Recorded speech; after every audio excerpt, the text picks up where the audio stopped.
Hi friends, and welcome to Book a Day for Little Learners. Friends, our story today is The Penguin and the Pea. That's our penguin, the main character. And if you know this fairy tale, you know that it's typically a princess laying on all of these mattresses. This story is by Janet Perlman. Friends, before we get started reading our story, I hope that you are a return visitor. I hope that you enjoyed this book and that you are willing to give it a thumbs up and subscribe to our YouTube channel. I sure would appreciate it. Friends, this story, like I said, is a fairy tale. It's retold and illustrated by Janet Perlman. It's The Penguin and the Pea. That is a pea. I'm sure many of you eat peas at meal times, lunch or dinner. Friends, long ago, in a faraway land, there lived a penguin prince who was very, very lonely. He wished more than anything to find a penguin princess to marry, but she had to be a real princess. He traveled far and wide to find one, and he met many penguins who claimed to be princesses. Some even wore crowns, but there was always something not quite right. One was too loud, another too giddy. Giddy means like she was like, she laughed and she kind of was silly. This one too shy, this one just plain boring. Boring means she's not interesting for him to talk to or spend time with. The prince was not impressed by any of them, and so he returned home weary and discouraged. So friends, weary and discouraged means he was tired and he wasn't very hopeful that he would find a penguin princess. I fear I will never find the penguin princess of my dreams, he lamented. His parents, too, had hopes of seeing their son marry a true princess, and their hearts ached to see him so unhappy. So, friends, lamented means that he was complaining a little bit, like he was sad that he hadn't found what he wanted.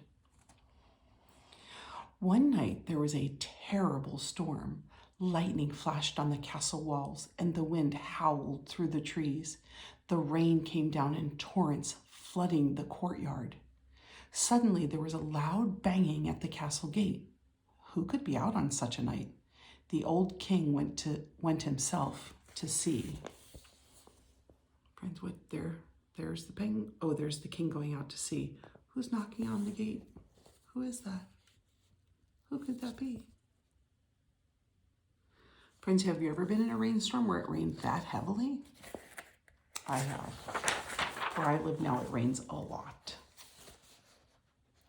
Outside the gate stood a wet and miserable-looking penguin.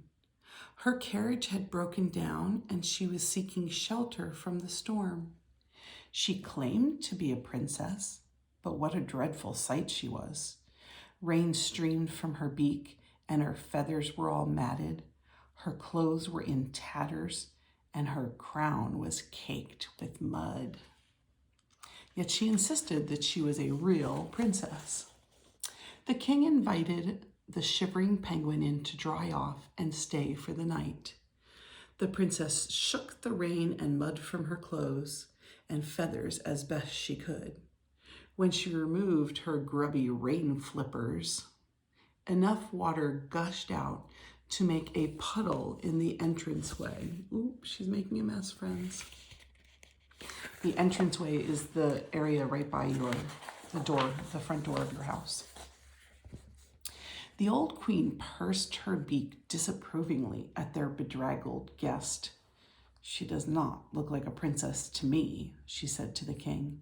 Just look at those scraggly feathers, that rusty crown. But the prince was intrigued by the mysterious stranger, and he looked forward to learning more about her. Friends, you can see in this picture, this is the queen and the king speaking, and then back here that you can see how they're mopping up her mess. So there's the penguin prince, and here she is wet. They're trying to get her dry. As the evening wore on, he saw that despite everyone's first impression, she possessed genuine beauty and a sparkling wit. Friends, wit means that she can have a good conversation and that she was interesting to talk to. In all his travels, he had never met anyone as enchanting as she. From the gentle curve of her beak down to her delicately webbed feet, she was the most perfect penguin princess he had ever seen. Friends, I like how the artist drew this where this part is reflective and you can see the king and queen's faces in it. I think that's funny. As for the princess, she had never before met so handsome and charming a prince. See, there they are talking. The queen could see that her son was captivated. That means that he was very interested in the princess. But she was very suspicious of the princess. Thinking she was an impostor who was only after her handsome son, the queen hatched a plan to make sure their guest would not stay long. I don't think the queen likes her very much. While the princess was warming her feathers in front of the fire, the queen went into one of the guest chambers and had the servants remove all of the bedding. See, that's the bed, and they took all of the stuff off the bed. She then placed a large, firm green cabbage on the bed, and over it a flimsy, threadbare mattress. Our so-called princess will be gone by the crack of dawn after sleeping on this bed. Friends, what do you think? Do you think it will work? I'm not sure. When it came to retire for the night, that means go to bed, the princess was shown to her bedchamber. That's her bedroom. Oh dear, this certainly is a lumpy old bed, she thought. Friends, would you want to sleep in that bed? It does not look very comfortable. She tried her best to get comfortable, but all through the night she flipped and flopped and did not sleep a wink. Oh, that's not good, is it, friends? The next morning, she said not a word about her terrible night. Like most princesses, she was too polite to complain, although everyone could see that she was exhausted. The queen thought regretfully that the princess was now too tired to travel. The storm was still raging, and the princess was happy to stay at the castle and spend more time with the prince. It was a day of pure delight and whimsy. The two young penguins talked about everything and anything. They were simply enchanted with each other, and the castle halls rung with joy and laughter. She surely must be a real princess, thought the prince. She is the ideal penguin for me.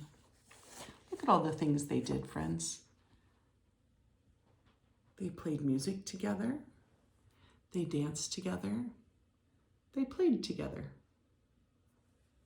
Ever used a flashlight or a light to make animal shadows? That's what they're doing. By the end of the day, the prince was so in love that he asked for her fin in marriage. Friends, for people, we say we ask for their hand in marriage. Well, penguins don't have hands, so he asked for her fin. The princess happily accepted. The prince then went to his parents to ask for their blessing. The king gave his flap of approval right away, for he could see how much in love his son was. But the queen was not ready to welcome the newcomer into the royal family. We must be absolutely sure that this young penguin is a real princess, the queen insisted. Only a true princess is so delicate and fragile as to feel a single pea under 20 mattresses. If she passes this test, then you will have my blessing. Friends, could you feel a pea under 20 mattresses? I don't think I could. Oh, friends, look at this. Now, the queen was not absolutely certain that this was a precise test of being a real princess, but it was the only one she knew. Anyone could feel a cabbage under a mattress, but a pea? So friends, there's the pea. And then look at all these mattresses they're bringing in. Oh, my word. She hurried back to the guest chamber, removed the cabbage, and put in its place one tiny green pea. She then ordered the servants to bring 19 more mattresses to be placed on top. And finally, just to be sure, she ordered 20 heavy eiderdown quilts to be added to the pile. So an eiderdown quilt is like a blanket. It's just, they're very thick. They keep you very warm. When the princess entered the bedchamber and saw the towering bed, she was bewildered. That means she wasn't sure what was going on. Could this be the same bed I slept on last night? It looks very different. But all her things were there, just as she had left them, so it had to be the right room. The princess had quite a time climbing up. Look at that, friends, how crazy that is. Had quite a time climbing up onto the bed. And when she finally reached the top, the height made her extremely dizzy. And then once she was nestled in, she could feel something hard beneath the mattresses that was causing her some discomfort. Friends, what is she feeling? She can feel the pea, can't she? In the middle of the night, as she turned restlessly from side to side, she rolled off the bed and tumbled to the floor. Oh no, that's terrible. She sat up and carefully adjusted her crown. Her whole body ached. Her flippers were bruised and some of her feathers were broken. Oh, poor Princess Penguin. She did not even try to climb back up, but huddled miserably on the floor for the rest of the night. Oh, I feel badly for her. She didn't sleep well. In the morning, when the princess came down to the royal breakfast table, the queen asked, "How did you sleep last night, my dear? I do hope the bed was comfortable." The princess was not sure what to say, for she did not want to complain. "Don't be shy. Please tell us," the queen urged. Everyone leaned closer to hear her reply. "Oh, it was a lovely bed. So many mattresses and quilts," the princess began. "But there was something hard in it that kept me awake all night. And then, I cannot tell you how I've suffered. I'm covered in bruises and I'm sore all over." Poor princess. "I knew she was a real princess," exclaimed the prince. How happy he was. From then on, the princess was recognized by everyone in the kingdom to be genuine royalty, for she had felt a tiny pea right through 20 mattresses and 20 eiderdown quilts. The queen gave her consent, which means she said yes, she was happy for them to get married. And the prince and princess were soon married and lived flappily ever after. As for the pea, it was put on display in a special museum, a special glass case in the Royal Penguin Museum. It remains there to this day, if it hasn't been lost. And so ends a true story. Do you see the pea, my friends? Friends, I hope you enjoyed our story, The Penguin and the Pea, about a prince penguin who was looking for a penguin wife. He wanted her to be a princess. And the princess who showed up unexpectedly at their door during a storm. This book is about how the queen tested her to see if she was a real princess. Friends, I hope you liked the video and you'll give it a thumbs up. I hope you will subscribe to our channel, Book a Day for Little Learners, and I hope to see you again tomorrow for another winter story. See you then, my friends.